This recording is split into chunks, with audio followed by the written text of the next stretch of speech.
material, my typical material for a non-ionic substance is sugar.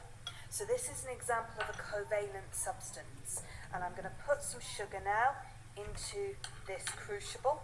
I don't have to be too careful about doing it because it's only sugar, it's not going to do any harm.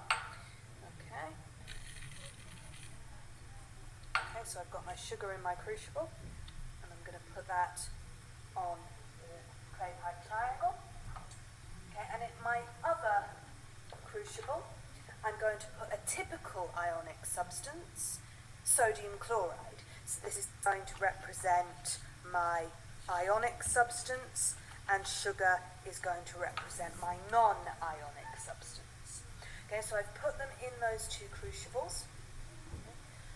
The near one is covalent, the far one is ionic. Now if you think about the way those two items look, salt and sugar, there's not a lot of difference in how they appear. They're both crystals, they're both white, they're both kind of powdery in consistency. But there is a good deal of difference in how they react when they are put under certain conditions, their physical properties. The first difference in their physical property is to do with their melting points. So I'm going to heat them up.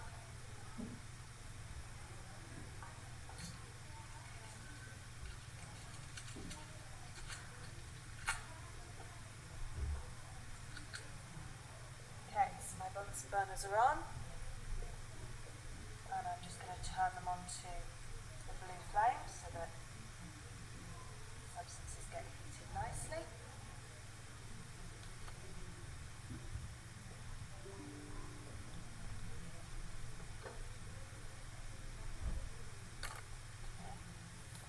And you can see the white powders in the crucible.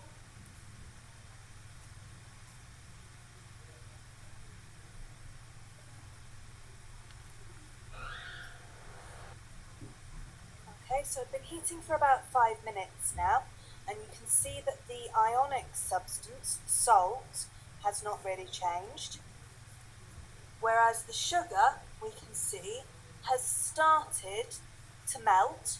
It's started to caramelize slightly, and we can see that kind of brownish substance appearing around the edges. Okay, so from this we can see that ionic substances have a comparatively high melting point. In fact, I would have to heat this salt to something like 3,000 degrees Celsius before it would melt, which obviously I can't do in a science lab, that's just too high a temperature. Whereas my sugar, it will melt at just about 60 degrees. Okay, so it melts much, much more easily. So that's the first difference in their properties. And here we go, just 1 minute later, we can see that the sugar really has started to melt very nicely there. We're going to make some nice caramel if we keep going, but equally it will also start burning very soon if I allow it to keep going, so I'm not going to let it go for too much longer, whereas my salt has barely changed. Another typical property of an ionic substance has to do with their conductivity.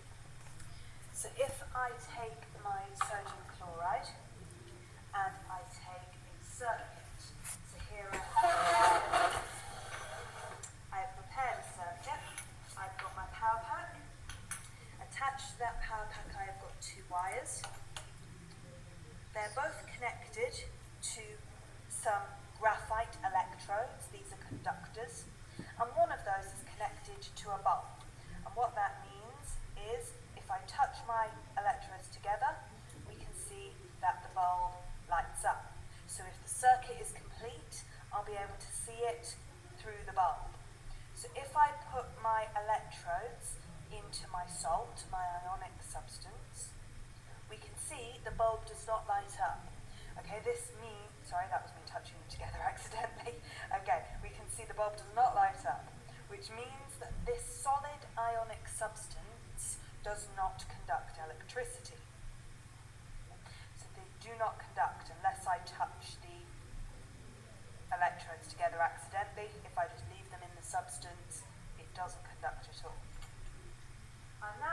add some water to my salt, and I'm going to make a solution. Okay, so this is going to be a salt solution. I'm going to mix it up to dissolve the salt in the water as much as possible.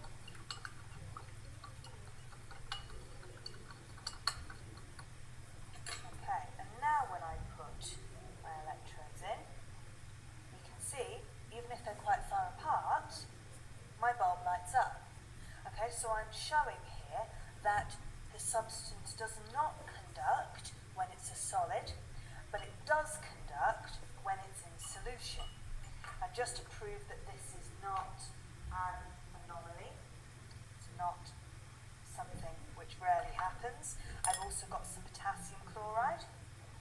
Okay, so again, if I put my electrodes in my potassium chloride, nothing happens when it's a solid because it does not conduct. Whereas, you can see that as I start dissolving it in water and adding water to my substance, the bulb lights up. Again, proving ionic substances do not conduct electricity when they're solids, but they do conduct electricity when they are in solution, when they're dissolved in water. They will also conduct electricity when they melt. So if you just apply heat to sodium chloride, for example, it will also conduct electricity. Again, remember I said earlier, their melting point is 3,000 degrees Celsius at least, which is why I can't show you this, because I just don't have the equipment in the lab that would enable it to be heated to that temperature. Okay. So key properties in ionic substances that we have seen. We have seen that ionic substances do not melt until they are heated to a really high temperature. We've seen that they do not conduct when they are solid. We've seen that they can dissolve in water, and that when they do dissolve in water, at that point, they conduct electricity.